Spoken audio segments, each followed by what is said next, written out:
उच्च कुलीन परिवार में जन्म लिया, लेकिन उन्होंने कहा नहीं, छूत अस्पृश्यता के भाव को त्यागना होगा, तभी ये देश सुरक्षित हो पाएगा। और यहाँ के दलितों को, वनवासियों को, यहाँ के जनजातीय समुदाय को उन्होंने बड़ी संख्या में अपने शिष्य के रूप में स्वीकार करते हुए उनके जीवन को प्रशस्त करने के लिए अनेक कार्यक्रम चलाए। तो दूसरी तरफ मुगल आक्रांताओं को भी उन्होंने उस समय सबक सिखाने के लिए शाहजहां को भी डपट करके भगाने का काम किया था, जो उनके चमत्कार को देखने की प्रतीक्षा कर रहा था। उन्होंने विदेशी आक्रांता उस समय के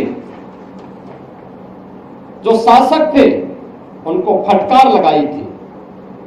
यानी ये चीजें दिखाती हैं एक संत और एक योगी सत्ता का गुलाम नहीं होता है, बल्कि वह अपने कदमों पर उन्हें चलने के लिए मजबूर करता है। और यही कार्य आज से 425 वर्ष पहले इसी रामगढ़ गांव में जन्मे पूज्य बाबा अघोराचार्य कीनाराम जी महाराज ने अपनी दिव्य साधना के माध्यम से हम सबके सामने प्रस्तुत किया। बहनों और भाइयों, राष्ट्र से बढ़कर के कुछ नहीं हो सकता, कुछ नहीं हो सकता। और राष्ट्र तब सशक्त होगा जब हम एक रहेंगे, नेक रहेंगे, तभी नेक रहेंगे। बटेंगे तो कटेंगे। आप देख रहे हैं ना, बांग्लादेश में देख रहे हो ना, तो वो गलतियां यहां नहीं होनी चाहिए। बटेंगे तो कटेंगे, एक रहेंगे तो नेक रहेंगे, सुरक्षित रहेंगे और समृद्धि की पराकाष्ठा को पहुंचेंगे। हमें विकसित भारत की संकल्पना को साकार करने के लिए कार्य करना है। मैं एक बार फिर से राष्ट्रवीर दुर्गादास राठौर जी के श्री चरणों में कोटि कोटि नमन करते हुए, आज उनकी भव्य प्रतिमा यहां पे लगी है।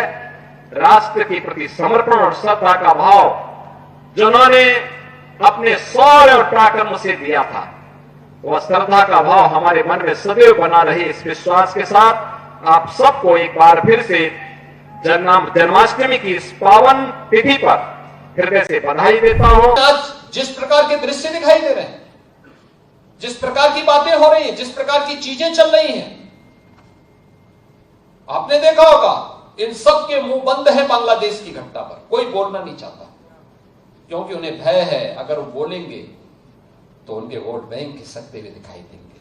उनके पैरों के नीचे की जमीन जिस पर वे लोग खड़े हैं, वे अंगारे उनको ही जलाते हुए दिखाई दे रहे होंगे और इसलिए वे मौन हैं, बोल नहीं सकते।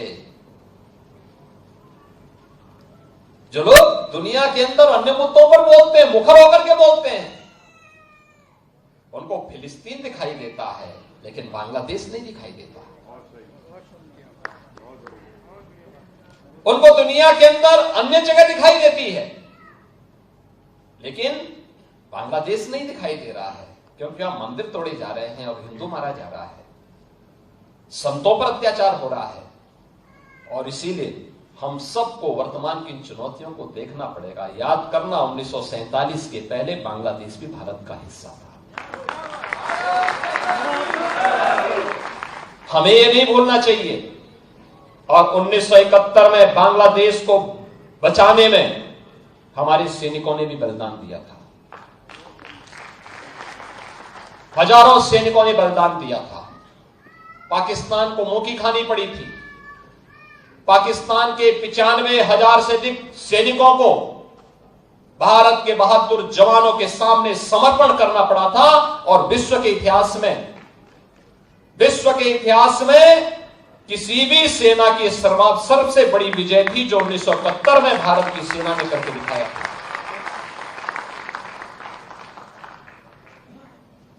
इसलिए हम सबको वर्तमान में अपने आप को उसके लिए तैयार करना होगा, देखना होगा। यह देश रहना चाहिए, सनातन धर्म हर हाल में रहना चाहिए, हमारी विरासत का हर हाल में संरक्षण होना चाहिए। और उसी विरासत के संरक्षण की दिशा से ये विकास के कार्य उसके साथ जोड़े जा रहे हैं। उसको आगे बढ़ाने का। समाजवादी पार्टी की सरकार थी तो ये तो जन्माष्टमी के अवसर पर इन्होंने भगवान कृष्ण की जन्माष्टमी के आयोजन पर रोक लगा दी थी, नहीं मनने दी थी, क्योंकि जन्माष्टमी में परित्राणाय साधुनाम विनाशाय च दुष्कृताम का उद्घोष करने वाले श्री कृष्ण भगवान के द्वारा इस उद्घोष से कुछ लोगों को परेशानी होती थी, इसलिए समाजवादी पार्टी के सरकार में उनके नेताओं ने बैन कर दिया था। जब मैं आया था 2017 में सरकार में आया तो बहनों और भाइयों मैंने कहा भी जन्माष्टमी में क्या आयोजन होता है? लोगों ने कहा कोई आयोजन नहीं होता है। अरे हमने कहा एक ही तो आयोजन है जो जेल में, थानों में और पुलिस लाइन में होता है। इसको धूम धड़ाके के साथ इस आयोजन को आयोजित करो जिससे भगवान कृष्ण के बताए मार्ग पर चल करके समाज सज्जनों की रक्षा कर सकेगा और दुर्जनों से कायदे से निपटने का काम भी कर सकेगा। और बहनों और भाइयों आज मुझे बताते हुए प्रसन्नता है, जन्माष्टमी का आयोजन पूरी भव्यता के साथ सभी 1585 थानों में, 75 जनपदों में, सभी जेलों में और निजी आयोजन के अवसर पर भी हर गांव, हर शहर में कहीं झांकी निकल रही है, कहीं शोभा यात्रा निकल रही है, कहीं डोल यात्रा निकल रही है, पूरी भव्यता के साथ आयोजित हुआ। पर्व और त्योहार का क्या महत्व होता है यह भारत के अंदर आकर के लोग देखें। भारत की विविधता, भारत के अंदर पर्व और त्योहारों की परंपरा इसका उदाहरण है और यह भारत की पहचान भी है। उस पहचान को बनाए रखने के लिए सरकार के स्तर पर प्रयास हो रहे हैं। नए समाजवादी पार्टी के मुखिया को क्या बेटी की सुरक्षा पर कुछ बोलने का अधिकार है? क्या इनको बोलने का अधिकार है? कितनी बेशर्मी के साथ ये लोग वक्तव्य देते हैं। कोलकाता में एक महिला चिकित्सक के साथ जो कुछ घटना घटित हुई, पूरा देश स्तब्ध है, दुखित है, अपनी संवेदना व्यक्त कर रहा है, लेकिन बेशर्मी के साथ समाजवादी पार्टी के मुखिया के द्वारा उन दलितों का समर्थन किया जाता है। अयोध्या में एक निषाद बेटी के साथ जो कुछ घटना घटित हुई समाजवादी पार्टी के पदाधिकारी के द्वारा, कन्नौज में जो कुछ हुआ, ये सब घटनाएं ये बताती हैं कि कांग्रेस हो या समाजवादी पार्टी, इनके अंदर बहनों और भाइयों, इनके अंदर लगता है जिन्ना की आत्मा घुस गई है और जिन्ना की आत्मा घुस करके फिर से जिन्ना ने देश का विभाजन करने का पाप किया था और इसीलिए अंतिम समय पे घुट-घुट करके मरा था। ये लोग वही पाप आज ये लोग कर रहे हैं, समाज को बांट रहे हैं, जाति विस्मरण कर रहे हैं, सामाजिक ताने बाने को छिन्न भिन्न कर रहे हैं, कट्टरवादी ताकतों को, उनके दुस्साहस को बढ़ाने का काम कर रहे हैं। आज उत्तर प्रदेश रक्षा उत्पादन में आत्मनिर्भरता के लक्ष्य को प्राप्त कर रहा है, चाहे वह अलीगढ़ हो, चाहे वह झांसी हो या कानपुर या लखनऊ, सभी रोड पर काम प्रारंभ हो चुका है। उत्तर प्रदेश ये समाजवादी पार्टी ने दंगा प्रदेश बना दिया। कांग्रेस के समय के दंगे की चर्चा कर रहे थे चौधरी लक्ष्मी नारायण के। बहनों और भाइयों, मैं आपको आश्वस्त करने के लिए आया हूं, बेटी और व्यापारी की सुरक्षा के साथ भी खिलवाड़ नहीं करने देंगे, किसी वाहन के साथ किसी को खिलवाड़ करने की इजाजत नहीं देंगे, लेकिन साथ साथ किसी दंगाई को भी अराजकता फैलाने की छूट भी नहीं देंगे। कोई सुरक्षा के साथ खिलवाड़ नहीं कर पाएगा। और मैंने पहले ही कहा, हम सुरक्षा सबको देंगे, सम्मान सबको देंगे, विकास सबका करेंगे, लेकिन अगर किसी ने कानून को हाथ में लेने का दुस्साहस किया तो उसको लेने के देने पड़ जाएंगे। उसकी कई पीढ़ियों के द्वारा जो अनैतिक और अवैध तरीके से अर्जित संपत्ति है, इस संपत्ति को जब्त करके गरीबों में बंटाने का काम करेंगे। उसी प्रकार से करेंगे जैसे हमने प्रयागराज माफिया की जमीन पर गरीबों के लिए आवास बनाने के आपने जनादेश 5 वर्ष का दिया था, लेकिन आपको उपचुनाव का सामना करना पड़ रहा है। यहां का विकास बाधित हुआ है। समाजवादी पार्टी प्रदेश के अंदर अराजकता पैदा करने की अपनी कुत्सित मंशा से आज भी वह कहीं भी जब भी उसको मौका मिलता है उस अवसर को वह जाया नहीं होने देती है। आपने भी इसके चरित्र को देखा है अयोध्या के अंदर, कैसे समाजवादी पार्टी का एक नेता वहां पर एक निषाद बेटी के इज्जत के साथ खिलवाड़ करता है और समाजवादी पार्टी के मुखिया बेशरमी के साथ उस बेशरम के खिलाफ कार्रवाई करने की बजाय उसका समर्थन करते हुए दिखाई दे रहे थे।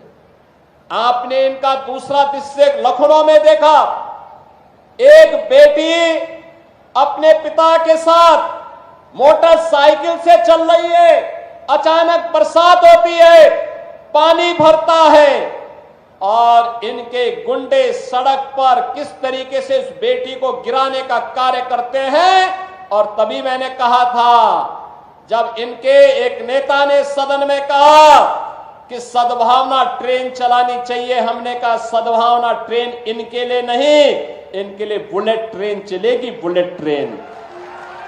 बहनों और भाइयों, इनका तीसरा मॉडल देखना है तो कन्नौज में देखिए, ये नवाब ब्रांड कांग्रेस इसी समाजवादी पार्टी की पहचान है। ये समाजवादी पार्टी की पहचान है कैसे अनैतिक तरीके से अर्जित की गई संपत्ति और उस संपत्ति के माध्यम से कैसे बेटियों की इज्जत के साथ बड़ी बेशर्मी के साथ ये लोग खिलवाड़ करते हैं। ये तीसरा दृश्य आपने कन्नौज का देखा है। और बाकी तो अगर इनके इतिहास के पन्नों को लड़ते हुए आप जाएंगे तो बहनों और भाइयों, काले कारनामों से इनका पूरा इतिहास भरा पड़ा है। लाल टोपी है लेकिन काले कारनामों के लिए लोग जाने जाते हैं और इसीलिए मैं आपको एहसास कराने के लिए आया हूं, इस सीसा मऊ को सीसा मऊ ही बने रहने दीजिए। मां गंगा की पवित्र धारा के आगोश में आकर के इसे हमें कानपुर के एक विकसित रूप को एक मॉडल रूप में से प्रस्तुत करना है और आज उन्हीं की सौगात लेकर के मैं आपके पास आया हूं। आपसे सीपी अग्रवाल जी ने बात कही कि हर तीसरे महीने उद्यमियों के साथ बैठक, मुख्य सचिव स्तर पर, जनपद स्तर पर तो हम लोगों ने अनिवार्य कर दिया है कि जिलाधिकारी और पुलिस अधीक्षक हर महीने उद्योग व्यापार मंडल के साथ बैठक करें, उनकी समस्या का समाधान जो स्थानीय स्तर पर होना है उसका स्थानीय स्तर पर समाधान करें, जो स्थानीय स्तर पर संभव नहीं हो सकता, जो शासन के पास भेजना है तत्काल भेजें और शासन स्तर पर स्वयं संपर्क करके उसके समाधान का रास्ता निकालें। लेकिन राज्य स्तर पर भी यह बैठक का सिलसिला निरंतर आगे बढ़ेगा। कहीं कोई समस्या किसी भी स्तर पर नहीं आएगी, लेकिन हम सबको भी उसके लिए अपने आप को तैयार करना होगा। आप लोग तैयार करेंगे तो सरकार भी आपके साथ, अगर आप 10 कदम चलेंगे तो सरकार 100 कदम चलने को तैयार है। और मुझे लगता है कि आप सबके सहयोग से हम लोग आज उत्तर प्रदेश को अगर इन्वेस्टमेंट के ड्रीम डेस्टिनेशन के रूप में स्थापित करने में सफल हुए हैं तो कोई कारण नहीं उत्तर प्रदेश के युवाओं की आकांक्षाओं की पूर्ति के लिए और प्रधानमंत्री मोदी जी के विजन को आगे बढ़ाने में हम सब सफल न हो। मैं एक बार फिर से इंसेंटिव प्राप्त करने वाले सभी उद्यमियों को, जिन्हें लेटर ऑफ कंफर्ट यहां पे आज जारी किया गया है नए उद्यम स्थापित करने के लिए, उन सबको भी मैं साथ साथ यहां पर आए हुए अन्य सभी उद्यमियों का हृदय से अभिनंदन करता हूं, उन्हें बधाई देता हूं। औद्योगिक विकास विभाग को, इन्वेस्ट यूपी को इस पहल को तेजी से आगे बढ़ाने के लिए धन्यवाद देता हूं। और विश्वास व्यक्त करता हूं कि सरकार और उद्यमी के बीच में यह परस्पर विश्वास बना रहे और ये विश्वास उत्तर प्रदेश के विकास में मील का पत्थर साबित हो। इस विश्वास के साथ आप सबके प्रति मैं अपनी शुभकामनाएं। और भाइयों, पहले सामाजिक ताने बाने को इन्होंने छिन्न भिन्न किया, प्रदेश को दंगों की आग में झोंका, विकास के लिए और गरीब कल्याण के लिए जो धनराशि राज्य की लगनी चाहिए थी उसमें लूट खसोट किया, नौजवानों को मिलने वाली नौकरी में डकैतियां डाली गई। आज आप देख रहे होंगे कि कल हम लोग 1000 नौजवानों को सरकारी नियुक्ति पत्र देने जा रहे हैं। अभी हाल ही में आपने देखा होगा 60,200 से अधिक नौजवानों को उत्तर प्रदेश पुलिस बल में नियुक्ति के लिए हम लोगों ने परीक्षा सफलतापूर्वक संपन्न की। मैं कहता हूं ये देश ही नहीं, दुनिया की किसी भी सिविल पुलिस की सबसे बड़ी भर्ती थी, सबसे बड़ी भर्ती। और कहीं कोई शिकायत नहीं, कोई भेदभाव नहीं, कोई भ्रष्टाचार नहीं। क्या यही काम 2017 के पहले भी होता था क्या? 2017 के पहले हर नौकरी बिकती थी, उसकी नीलामी होती थी, वसूली में चाचा और भतीजा समान के भागीदार होते थे, और बाद में जब ज्यादा वसूली होती थी तो चाचा को धकेल दिया जाता था, भतीजा अकेले ही बैग लेके भाग जाता था। यही दृश्य पूरे प्रदेश का हुआ करता था। विकास के नाम पर भी यही लूट खसोट मची हुई थी, यही लूट पूरे प्रदेश में बची हुई थी। बहनों और भाइयों, इनको मैनपुरी की चिंता नहीं थी, इनको इटावा की चिंता नहीं थी, इनको स्वयं की चिंता थी। इनको प्रदेश की चिंता नहीं थी, क्योंकि इनको स्वयं की चिंता थी। और इसीलिए जब उनको लगा कि अब उत्तर प्रदेश सुरक्षित नहीं रहा, तो इन लोगों ने तो अपने लिए दुनिया के अलग अलग देशों में द्वीप खरीद लिए होंगे। लेकिन बहनों और भाइयों, हमें और आपको तो इसी प्रदेश में रहना है, हमें और आपको इसी प्रदेश में रहना है। चाचा की तो नियति ही है हमेशा धक्का खा करके वहीं पड़े रहना। लेकिन बहनों और भाइयों, उत्तर प्रदेश वासियों को धक्का खाने की आदत से अपने आप को उभारना पड़ेगा।